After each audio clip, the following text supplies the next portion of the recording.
สบายที่พี่น้องมัดสกูทุกคนนะจ้าไปตลาดมาซื้อกระหล่ำพี่น้องเลยเรื่องกระหล่ำ20,000พี่น้อง20,000มีFCว่าโอ้ยเห็ดขึ้นน้อยหนึ่งกะตื่มให้เพิ่นก็เลยก็ได้มันโมแม่นเด้อพี่น้องเด้อเรื่องตื่มอ้นตื่มอยู่แล้วคือเพิ่นซื้ออันน้ำอ้นเนาะ20,000อ้นก็สิตื่มให้เพิ่นไม้นึงเนาะพี่น้องเนาะเมื่อวานนี่ครูน้องบอลซื้อน้ำเมื่อวานเพิ่นซื้อซอยอ้นก็ตื่มให้2 ไม้ครูแก้วเพิ่นก็มาซื้อซอยอ้นก็ตื่มให้พี่น้องเอ้ย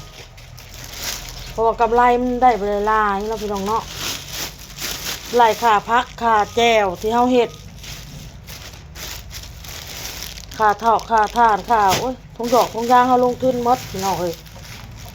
แต่เฮาไปไล่กี้มันก็บ่ได้เฮาก็ต้องเอากำไรจากตัวนั้นตัวนี้มาเหมือดกันเด้อพี่น้องเด้อแล้วก็ FC เพิ่นก็อยากให้อ้นเฮ็ดอันนั้นเฮ็ดอันนี้ขายหั่นนะเอาอันนั้นเอาอันนี้มาเติมเพราะว่ามันจึงมีหลายๆอย่างให้ลูกค้าเลือกแล้วก็มันก็จึงบ่แบบเป็นอันเก่าๆเดิมๆหั่นนะมีแต่ลูกชิ้นกับอันนี้มันเดิมมันบ่แม่นพี่น้องเอ้ยอ้นก็อยากเฮ็ดเด้อพี่น้องเด้อที่ FC เพิ่นนั่นแนะนำเข้ามาบ่แม่นว่าบ่อยากเฮ็ดได้พี่น้องเอ้ยอ้นอยากเฮ็ดอยากเอาอันนั้นเอาอันนี้อยากเฮ็ดหมดอยากเอาอันนั้นเอาอันนี้มาขายนะอยากเฮ็ดหมดพี่น้องเอ้ย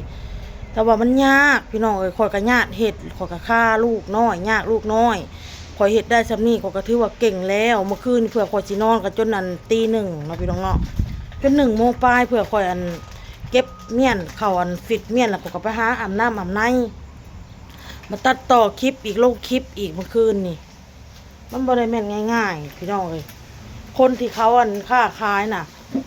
เขาจมเมื่อยน่ะเขาบ่ได้มานั่งถ่ายคลิปแล้วก็มาตัดต่อคลิปคือข่อยมาเอาลูกคือข่อยได้พี่น้องเอ้ยข่อยยังได้มานั่งถ่ายคลิปตัดต่อคลิปอีกมันเนี่ยไปตลาดก็อุ้มลูกบางทีบ่อยากย่างอยากให้อุ้มมันอุ้มลอยเมื่อยแขนนี่พี่น้องเอ้ยข่อยหางาดเห็ดนี่แล้วบ่งาดเห็ดบ่ได้พี่น้องขอบมุกขอบใจ FC มันจะผู้ทุกคนเพิ่นก็อยากให้เฮาเอาอันนั้นอันนี้มาขายได้ขายหลายๆอย่างอยากให้เฮาได้ขายดีเนาะพี่น้องเนาะบ่แม่นว่าเพิ่นแนะนำจังซั่นจังซี่เลยอยากให้งุบงิดมันบ่แม่นเด้อพี่น้องเด้อก็ขอบมุกขอบใจอ้นอยากเฮ็ดหมดที่ FC บ่แม่นเฮาบ่แม่นว่าบ่อยากเฮ็ดอย่างนั้นอยากเฮ็ดหมดแต่ว่าเฮายากลูกเนาะอันนี้เขาเห็ดแค่นี้เขาก็ยังแบบเมื่อยฮะนะเอานี่อ้นมาแต่ตลาดนี่ของขายนี่อ้นยังบริเฮ็ดนี่มื้อนี้ได้ตูดไก่มานี่อ้นสิไปล้างตูดไก่นี่ล้างแล้วก็ใส่กระถุงไว้มันจะเด็ดน้ำนี่นะพี่น้องเนาะลองมาขายเบิ่งนี่ตูดไก่แล้วก็สิเฮ็ดแจ่วอ้นสิเฮ็ดแจ่วอ้นสิอ้อเพี้ยนี่หากว่ายังพันเฮ็ดต้องป้อนข้าวเท่านี่ก่อนนะเท่านี่กินข้าวก่อนนี่สิเฮ็ดอันอื่นอ้นก็ได้ว่าสิเมียนเฮือนเมียนซ่านสิเมียนสิเฮ็ดหั่นเสร็จนี่สิปั่นผักย่านบ่ได้เฮ็ดนี่ป้อนข้าวลูกก็สิมาเฮ็ดน้ำเครื่องขายน้ำเครื่องขายแล้วก็สิเอาอีหยังหัวใจให้มาจามนี่ตอนเช้านี่แล้วก็สิเฮ็ดแจ่วนี่ค่ะเพื่อเฮาสิเฮ็ดโง่นั่นแล้วค่ะฮอดโมงเฮาอยากออกไปขายเลยเฮือนซ่านก็บ่ได้เมียนบัดนี้ค่ะอ้นก็ได้ญาติเฮ็ดเมื่อคืนแล้วห้องมาตะขายเครื่อง2 ทุ่มมากับเมียนเครื่องเมียนของพับเครื่องลูกเครื่องเต้าเพื่อสิแล้วมันมาป้อนข้าวออโต้ก่อนพี่น้องไอ้บัดนี่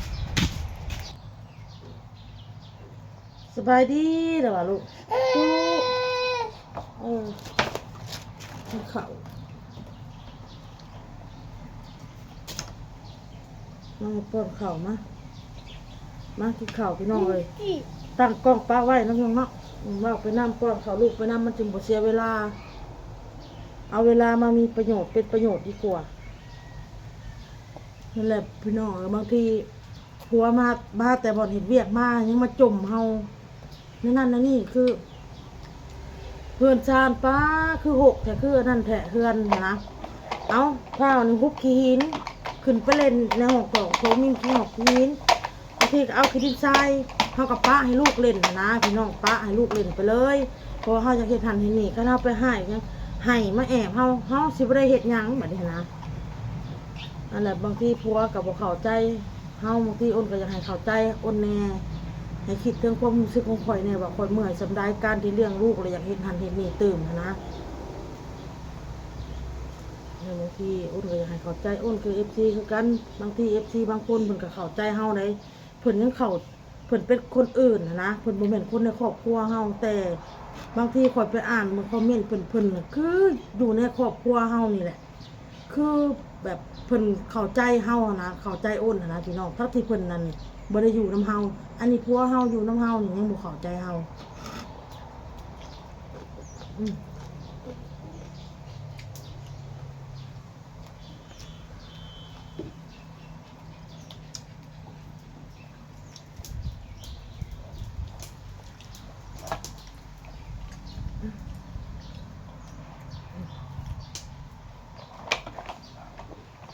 ป้อนลูกแล้วก็กินไปน้ำลูกเลยค่ะแล้วพี่น้องมาหาหยุดเรียก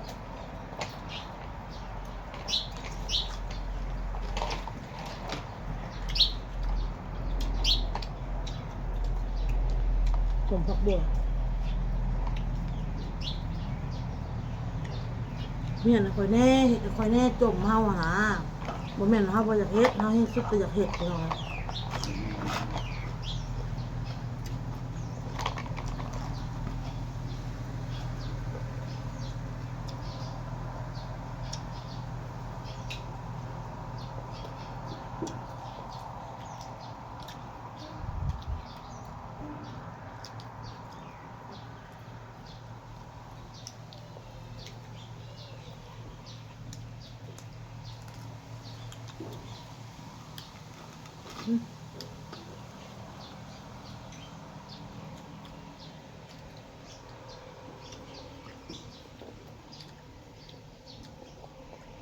บางทีผัวมาเผื่อตัวแล้วเวียกเข้าไปก็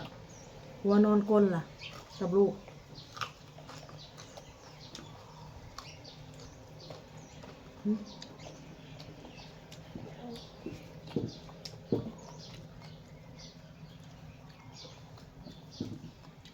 น้องบอลน่ะกินปิ้งไก่พี่น้องซื้อปิ้งไก่ฮะ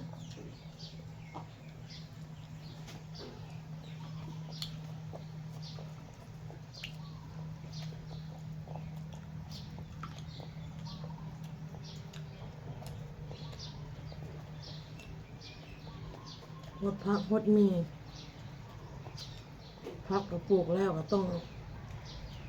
เอาใจใส่มันเบอร์ใส่ปลอกใส่ปุ๋ยก็พยายามหดน้ำมันมาคนไปเก็บผักเนาะเก็บผักมาใส่เจียวเพี้ยเสร็จเจียวเพี้ยเบิ่ง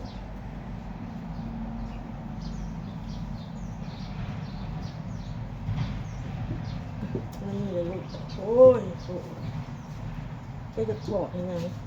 ห่อนจะเอาขึ้นนั่งทำไมเอาน้ำกินขึ้น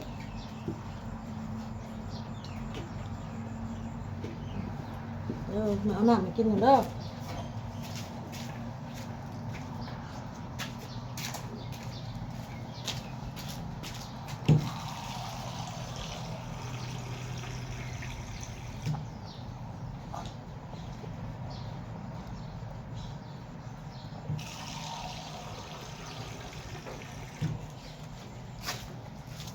ข่อยเป็นข่อยไปก้อนพี่น้องเลยกะว่าเห็ดน้ำตัวนี้ของตัวแหละจัดแจงเข้าที่เข้าทางแหละของแค้วเลยกันหาอันใหม่มาขายตื้มไม่ยังไงเพราะว่าอันนี้เขายังพะวงอยู่พี่น้องเลยจักยังบ่เข้าที่เข้าทางนะคาชิวานะ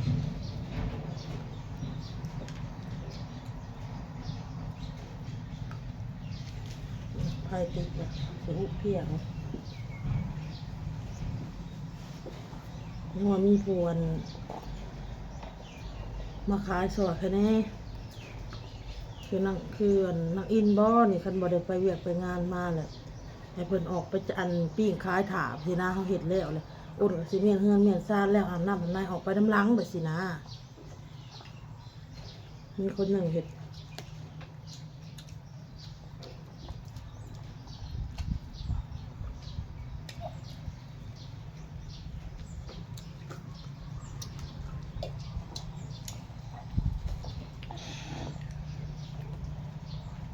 ร้านก็บ่มีไผอันผักโรงเรียนนางน้ำเผ็ดก็ยังบ่ได้ผักโรงเรียนนางไข่มุกก็ยังบ่ได้ผักโรงเรียน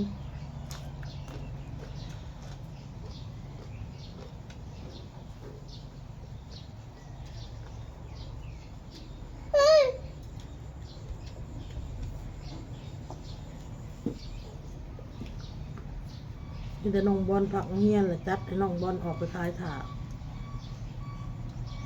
ปิ้งถ่าขายถ่า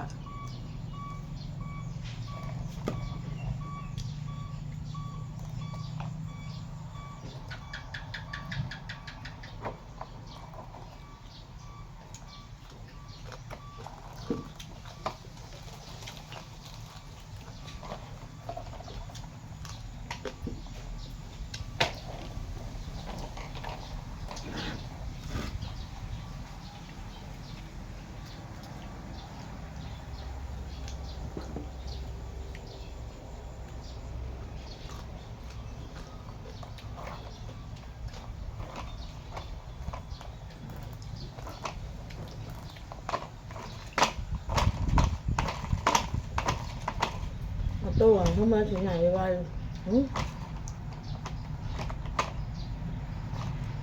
ไหนล่ะคะเครื่องซอยแม่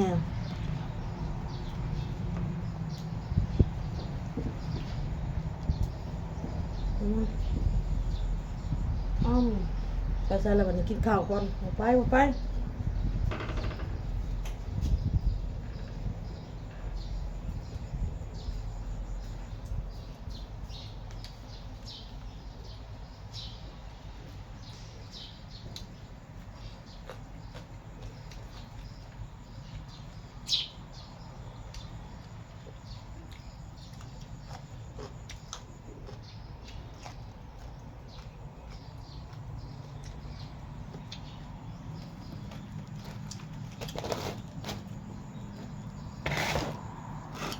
พอแล้วไปลอง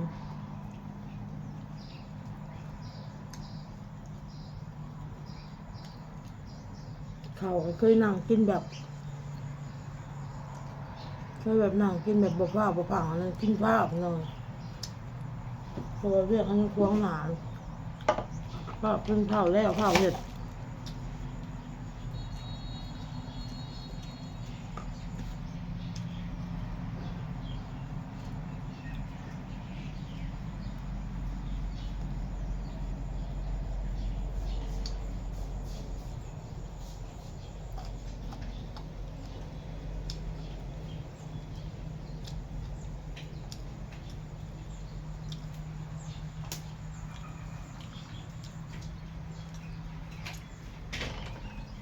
น้องคุณข้าว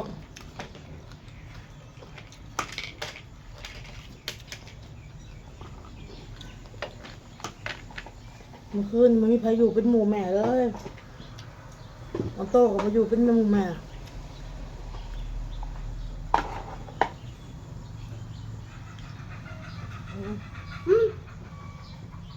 ไก่น้องน้องไก่กุ๊ก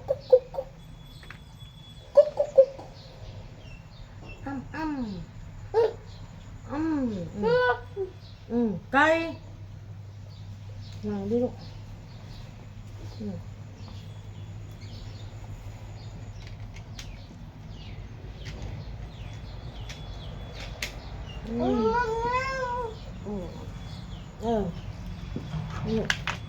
เอาละพี่น้องไปละคลิปนี้พี่น้องพ่อคลิปหนาเด้อเด้อขอบใจFCมาทุกคนพี่น้องที่แนะนำเลยพี่น้องเด้อขอบคุณแล้วก็ขอบคุณทุกกำลังใจทุกคำคอมเมนต์ที่เขามารับชมรับฟังพี่น้องสบายดีบ๊ายบายนะมาแล้วงัวมาแล้ว